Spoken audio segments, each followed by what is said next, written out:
Ocean new adventure episode number 4। Episode की शुरुआत exam के रिजल्ट से होती है। जब एग्जाम का रिजल्ट अनाउंस होता है तो रिक अपने पास्ट को याद करने लगता है। जब रिक ने बचपन में पहली बार काइजर एज स्पीड मॉन्स्टर के बारे में पढ़ा था तो रिक उसे इंस्पायर्ड होकर एक एडवेंचर बनना चाहता था, पर रिक के पेरेंट्स उसके लिए एक स्टेबल जॉब चाहते थे। इसी वजह से उन्होंने रिक को एक एडवेंचर बनने के लिए मना कर दिया। एक डॉक्टर ने रिक को बताया कि उसके अंदर एक छुपी हुई पावर है जो उसके पेरेंट्स से उसे मिली है, पर साथ ही साथ में यह कहता है कि तुम चाहे खुद को कितना भी ट्रेन कर लो या कड़ी मेहनत कर लो, यह पावर तभी एक्टिवेट होगी जब सही समय आएगा। इसलिए तुम्हें उसके लिए वेट करना होगा। खुद के अंदर एक छुपी हुई पावर, यह सुनकर रिक बहुत ज़्यादा खुश हो जाता है और फैसला करता है कि जब यह पावर एक्टिवेट हो जाएगी तो इस बारे में अब मैं अपने पेरेंट्स को बता दूंगा। तब उसके पेरेंट्स उसे एडवेंचर बनने के लिए रोकेंगे नहीं।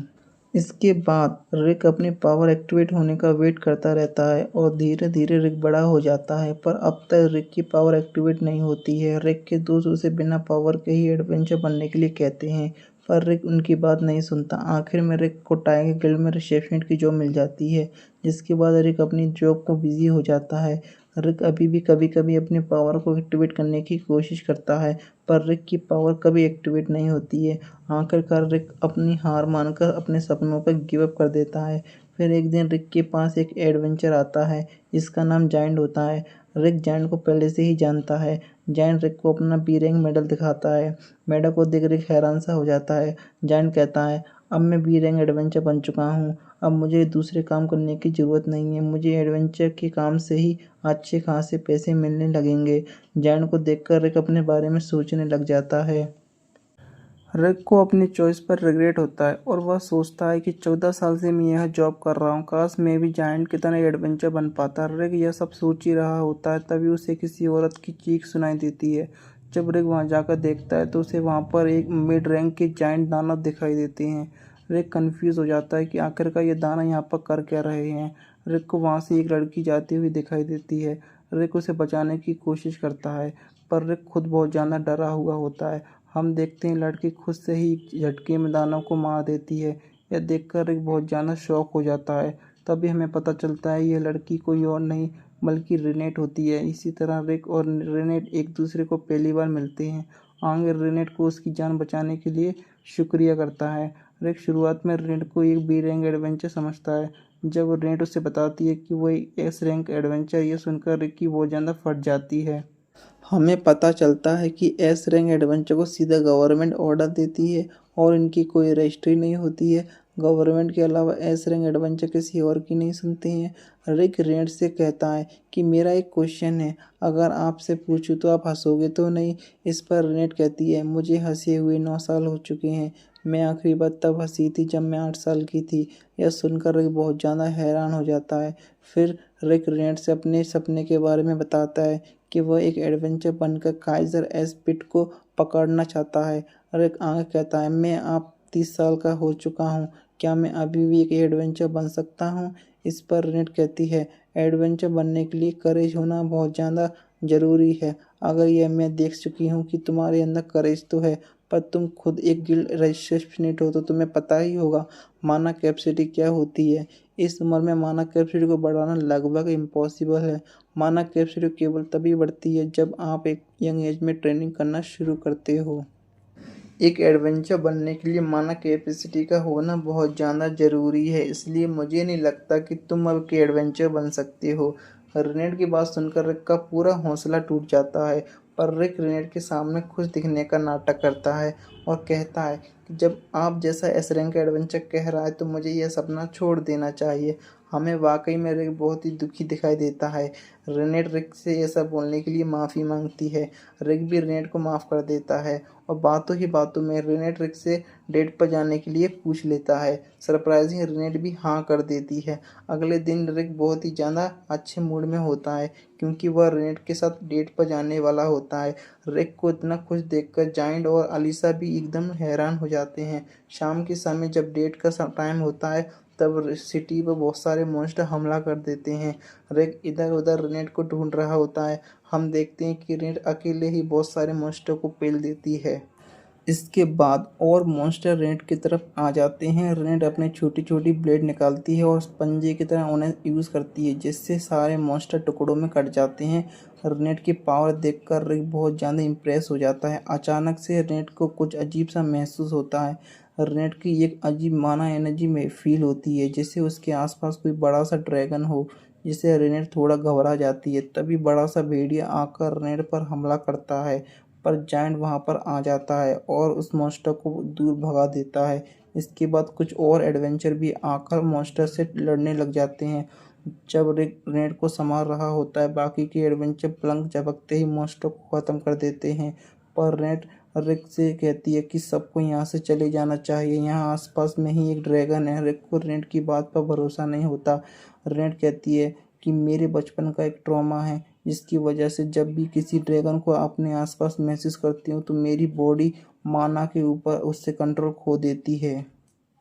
रेनेट ये सब बोल ही रही थी, तभी उनके सामने एक बड़ा सा ड्रैगन आ जाता है। उस ड्रैगन को देखकर सब लोगों की फट जाती है। जेड कहता है, आखिरकार ये ड्रैगन यहाँ पर कर क्या रहा है? अच्छा, अब समझ आया बाकी सभी के मॉन्स्टर यहाँ पर क्या कर रहे हैं।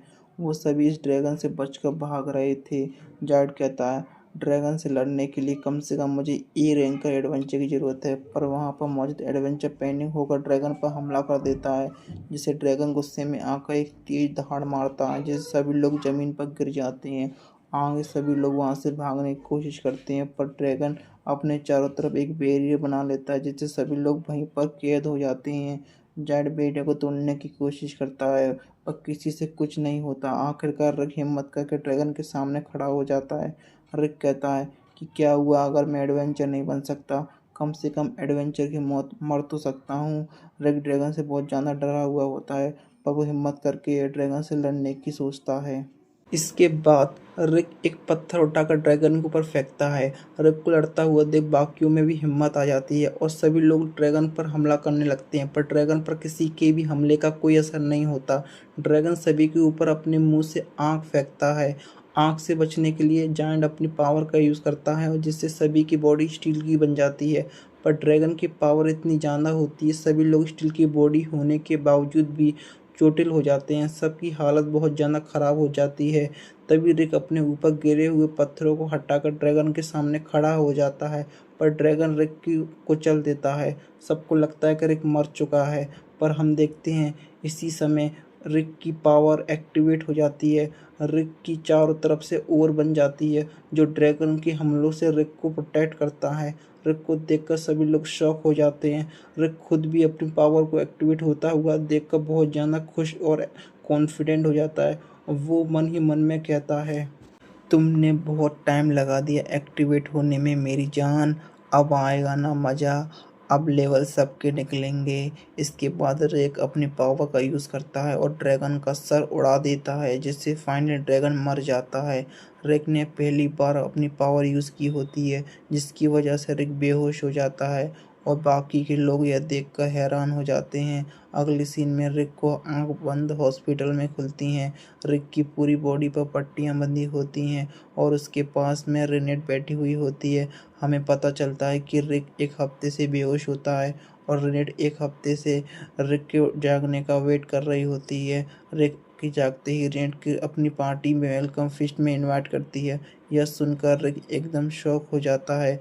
रेनेट कहती है, हमारी पार्टी को भी सेम सिंबल है। काइजल एस पिट असलियत में एग्जिस्ट करता है और हम उसे पकड़ना चाहते हैं। आगे रेनेट कहती है, तुम बहुत ही साहसी आदमी हो। अगर तुम हमारी पार्टी ज्वाइन करते हो, तुम बहुत स्ट्रांग बन सकते हो। रेनेट की बात सुनकर रिक इमोशनल हो जाता है। बस कर पगली, रुलाएगी क्या? और कहता है, क्या मैं सही में एक एडवेंचर बन सकता हूँ? क्या यह सही टाइम है? इतने सालों बाद क्या मुझे अपने सपनों पर काम करना चाहिए? रेनेट इस पर हाँ कहती है। हम प्रेजेंट में आते हैं। ई रैंक एग्ज़ाम का रिजल्ट अनाउंस किया जा रहा होता है और ई रैंक एग्ज़ाम में पास हो जाता है। एग्ज़ाम में पास होने के बाद रिक को ई रैंक मेडल मिलता है। रिक सोचता है, फाइनली मैं एडवेंचर बन ही गया। मुझे नाज है अपने आप पर कि मैंने कभी हार नहीं मानी। और इसी के साथ यह एपिसोड ख़त्म हो जाता है। दोस्तों, रिक ने अपने सपनों को छोड़कर 14 साल अपने माँ बाप की बात मानी और काम किया, लेकिन उसने कभी भी अपने सपनों को लेकर गिव अप नहीं किया और एट द एंड वो बन गया जो वो बनना चाहता था। इसलिए आप भी अपने सपनों को लेकर डटे रहें, कभी गिव अप मत करना। यही हमें एपिसोड से सीख मिलती है। बाय द वे, आपको एपिसोड कैसा लगा और हमारा एक्सप्लेनेशन आपको कैसा लगा, प्लीज़ हमें कमेंट सेक्शन में ज़रूर बताइए, हमें अच्छा लगता है। Thank you for watching. Like and subscribe करना मत भूलिए। Thank you.